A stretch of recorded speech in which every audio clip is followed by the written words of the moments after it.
அஸ்மத்குருபியோ நம. ஜெய் ஸ்ரீமன்னாராயண. ஆண்டாள் திவ்ய திருவடிகளே சரணம். நீளாதுங்கஸ்தனகிரி தட்டி சுப்தமுத்போஜ்ய கிருஷ்ணம் பாராஜ்யம் ஸ்வம் ஸ்ருதி சதசரசித்தம் அஜ்ஜாபயந்தி ஸ்வோச்சிஷ்டாயாம் ஸ்ரஜனி விலிதம் யா பலாத்கிருச்ச புங்க்தே கோதா தஸ்ய నమ ఇదమిదం భూయ ఏవాస్తు భూయః. జై శ్రీమన్నారాయణ. మనం ధనుర్మాస వ్రతంలో గోదాదేవి ఇచ్చిన 30 శ్లోకాల్లోనూ మొదటి శ్లోకాలు అంటే పాసురాలు కదా, ఆ మొదటి 5 పాసురాల గురించి చెప్పుకుంటున్నాం. ఈ 5 పాసురాల్లోనూ గోదాదేవి తల్లి మనం ఈ ధనుర్మాస వ్రతం చేయటం వల్ల వచ్చే ఉపయోగాలు ఏంటి అనేది చెప్తుంది అనుకున్నాం కదా, రిజల్ట్ ఏంటి అనేది ఫలితం చెప్పుకుంటున్నాం. అయితే 3 పాసురాల గురించి ఆల్రెడీ చెప్పుకున్నాం. ఇప్పుడు మిగతా 2 పాసురాలు, 4వ పాసురం 5వ పాసురం తెలుసుకునే ప్రయత్నం చేద్దాం. గోదాదేవి తల్లి భగవంతుడు అంతటా నిండి ఉన్నాడు అని చెప్తుంది కాబట్టి ఏమంటుందంటే, తల్లి ఆ కృష్ణుడి యొక్క వర్ణం ఏం వర్ణం అండి? నీలిమేఘశ్యాముడు కదా. మనం చూసే మేఘాలు కూడా నీలిమేఘశ్యాముడు అంటే అదే ఆయన యొక్క వర్ణం అన్నమాట. కాబట్టి ఆయన అంతటా ఉంటాడు కాబట్టి ఆ మేఘాలు కూడా ఆయన స్వరూపమే. అయితే ఆ తల్లి చెప్తుంది, నువ్వు అంతా నిండున్నావు కాబట్టి ఆవిడే స్వామివారికి ఇన్స్ట్రక్షన్స్ ఇస్తుంది. మనం సైన్స్లో వాటర్ సైకిల్ గురించి నేర్చుకున్నాం. ఏంటది? మనం వాటర్ నుంచి మన సముద్రం నుంచి నీరు ఆవిర్లయ్యి పైకి వెళ్ళి మేఘాలుగా అయ్యి అది అక్కడ ఆకాశంలో ప్యూరిఫై అయ్యి మళ్ళీ మనకు వర్షాలుగా కురుస్తాయని సైన్స్లో నేర్చుకున్నాం. గోదాదేవి తల్లి అదే స్పిరిచువల్ లైన్ ఆధ్యాత్మికంగా చెప్తుంది. ఎలా చెప్తుందో చూద్దాం.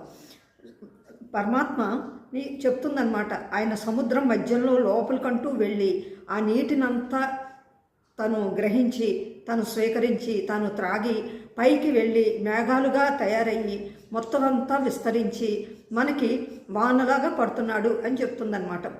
వానలాగా కురుస్తాడని. అయితే మనం వర్షం వచ్చినప్పుడు వర్షానికి ముందు మేఘాలు చూస్తాం, అది పిడుగులతో కూడా కలిసిన మేఘాలు చూస్తూ ఉంటాం కదా ఆకాశంలో.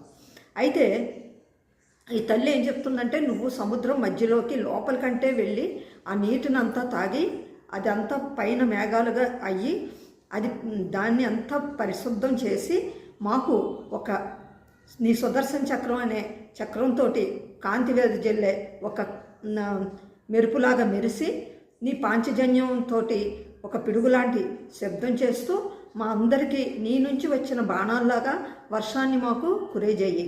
ఈ వర్షంతో చక్కటి వర్షాలతోటి మా పంట పొలాలన్నీ బాగా పండాలి, అందరూ కూడా ఆనందంగా ఉండాలి, పంటలు బాగా పండాలి అని గోదాదేవి తల్లి చెప్తుంది.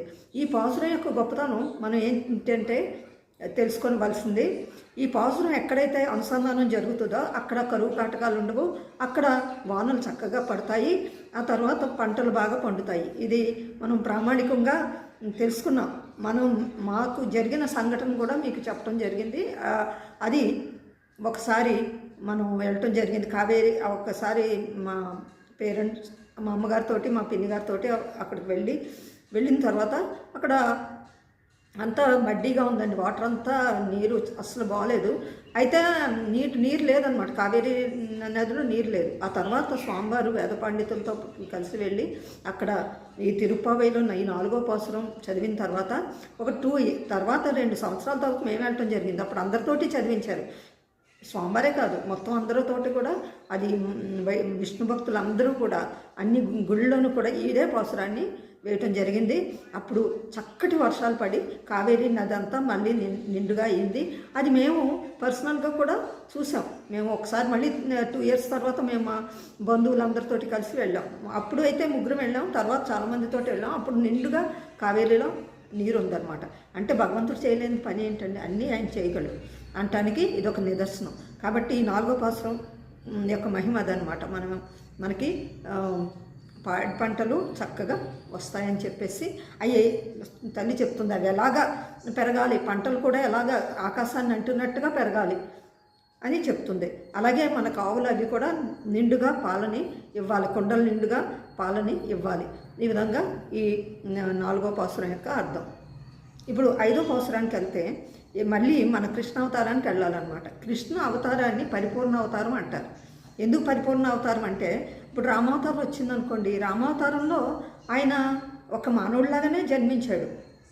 ఎక్కువ అవతారాలు ఉన్నాయంటే రామావతారం, కృష్ణ అవతారమే.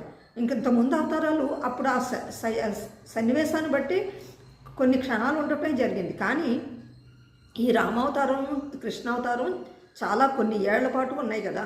అయితే కృష్ణావతారం పరిపూర్ణ అవతారం అని ఎందుకంటారంటే, కృష్ణుడు ఎక్కడ పుట్టాడండి? ఆయన పుట్టింది ఒక ప్రిజన్ సెల్లో, అంటే జైల్లో పుట్టాడు. ఆయన పుట్టినప్పుడు ఆయన మామూలు మానవుల్లా పుట్టలేదు.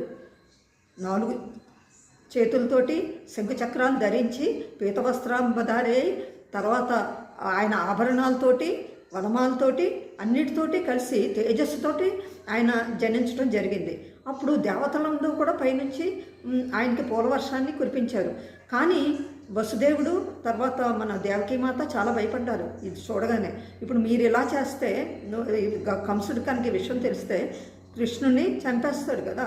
అందుకని ఆ భయంతో వాళ్ళు ఏమనుకున్నారంటే, వద్దు నువ్వు ఇలా ఉండొద్దు, నువ్వు మామూలుగా నిన్ను ఈ రకంగా చూడలేము మేము, నువ్వు మామూలు మానవులాగా ఉండంటే అప్పుడు ఆ 4 చేతులను ఒకసారి గురించి 2 చేతులుగానే తర్వాత ఉండటం మన మామూలు మానవుల్లాగా కనిపించాడు అనమాట.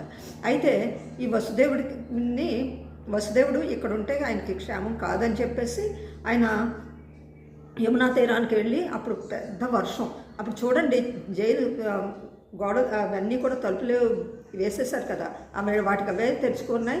అక్కడ ఉండే వాళ్ళందరూ కూడా నిద్రలోకి వెళ్ళిపోయారు అనమాట, అన్కాన్షియస్. వాళ్ళకి ఎవరికి ఏమీ తెలియదు. వెళ్ళినప్పుడు ఈయన వసుదేవుడు ఆయన్ని బుట్టలో పెట్టుకుని తల మీద పెట్టుకుని యమునా తీరానికి వచ్చాడు. యమునా ఒడ్డుకి అవతల ఒడ్డుకి వెళ్ళటానికి యమునా నది కూడా ఎంతో సహకరించింది. అదే గోదాదేవి 5వ పాసురంలో చెప్తుందనమాట. నది ఒక వేనిచ్చింది నడవటానికి. వెళ్ళిన తర్వాత అవతల ఒడ్డుకి వెళ్తే అక్కడే మన నందగోకులం అనమాట. అక్కడ నందుడు వారు ఉంటారు, యశోదమ్మ తల్లి. అక్కడ ఆయన్ని పడుకోబెట్టాడు. అప్పటి నుంచి యశోదమ్మ తల్లి ఏమంటుందంటే, తను కన్న బిడ్డ ఆ కృష్ణుడే అనుకుంది. ఆ రకంగానే పెంచింది కూడా. పెంచినప్పుడు ఆయన పెరుగుతూ ఒక్కొక్కసారి మాయలకి లోన్ చేస్తూ ఉంటాడనమాట. ఒక్కొక్కసారి ఆయన భగవంతుడిని తెలియజేస్తాడు, ఒక్కొక్కసారి మళ్ళీ అల్లరి చేసే బాలుడుగానే కనిపిస్తూ ఉంటాడు యశోదమ్మ తల్లికి. ఇలాగా ఈయన అల్లరి చేస్తుంటే ఈయనకి దామోదరుడు అనే పేరే ఎలా వచ్చిందనేది ఈ పాసురంలో తల్లి చక్కగా చెప్పడం జరిగింది. చూడండి, ఈ చిన్నప్పటి నుంచి ఆయన ఒక పసి బిడ్డగా ఉన్నప్పటి నుంచి రాక్షస సంహారం చేశాడు. పోతన్ని ఎలా సంహరించాడు? పోతనికి తన ఒక అందమైన అమ్మాయిలాగా వచ్చి ఆయనకి స్తన్యాన్ని ఇస్తుంటే అది పాలుని త్రాగి మొత్తం అంతా త్రాగేసి ఆవిడి వికట రూపాన్ని చూపించి ఆవిడ్ని చంపేశాడు ఆయన స్వామి. ఆ పోతను, అంత పెద్ద పోతల్ని ఒక చిన్న బాలుడుగానే ఆవిడ్ని సంహరించాడు. ఆ విధంగా శకటాసురుని అందరినీ కూడా చంపేశాడు కదా స్వామి. ఆ రకంగా చేసి అలా చేస్తుంటే అందరికీ చాలా ఆశ్చర్యం కూడా ఉండేది. ఇది ఎలా చనిపోయారు ఏంటి? బాలుడికి ఏమైనా వచ్చేసరికి వాళ్ళ శరీరాలు అక్కడ పడి ఉండేవి. అది చూసేసరికి అందరికీ ఆశ్చర్యం వేసి ఈయన మానవమాత్రుడు కాదు అనుకునేవారు. ఒక్కొక్కసారి మళ్ళీ మాయలో పడిపోవటం జరిగేది. ఏంటి? మట్టి తినేవాడు, వెన్న తినేవాడు, వెన్న దొంగలించేవాడు, పాలు దొంగలించేవాడు. గోపికలందరూ ఈయన మీద కంప్లైంట్స్ చేసేవారు. తర్వాత మట్టి తింటున్నాడమ్మా అని చెప్పేవారు. ఇవన్నీ చెప్తుంటే ఏది యశోదమ్మ నోరు తెరు అని అడిగితే నోరు తెరిస్తే అప్పుడు బోనబాండాలన్నీ ఆయనలో కనిపించింది. అప్పుడు అమ్మో, ఈయన సామాన్య మానవుడు కాదు, ఈయన సాక్షాత్తు పరమాత్మే అనుకుని ఒక ఆశ్చర్యానికి లోనయ్యేది. మళ్ళీ వెంటనే ఆయన మళ్ళీ నోరు ఇలా ముయ్యగానే, ఓహో నా పిల్లోడే, ఏమీ కాదు, ఈయన నా పిల్లోడే, అల్లరి పిల్లోడు అని చెప్పేసి కొట్టేదనమాట. ఒక్కొక్కసారి తాడుకి బంధించేసింది. అయితే ఆ తాడుని పొట్టకి కట్టేసరికి, తాడు పొట్టను కట్టితే ఆ స్వామి కట్టించుకున్నాడండి. ఆయన పారిపోవాలంటే పారిపోలేడా అంత పరమాత్మ. కానీ ఆవిడికి లోబడిపోయాడు అనమాట. తల్లికి యొక్క ప్రేమకి ఆవిడికి ఇదికి లోబడిపోయి అప్పుడు తాళ్ళతో కట్టించుకున్నాడు. అందుకే ఆయనకి దామోదరుడు అనే పేరు వచ్చింది. అంటే ఒక మార్క్ ఉంటుంది, ఆయన పొట్ట చుట్టూ ఒక నల్లని మచ్చ ఉంటుంది అనమాట.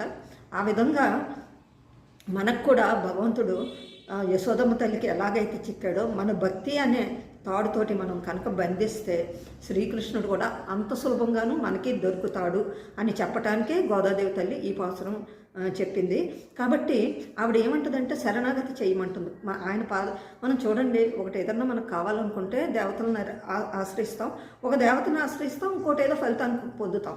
ఇక్కడ మనం భగవంతుడినే ఆశ్రయిస్తాం, భగవంతుడినే పొందాలనుకుంటాం.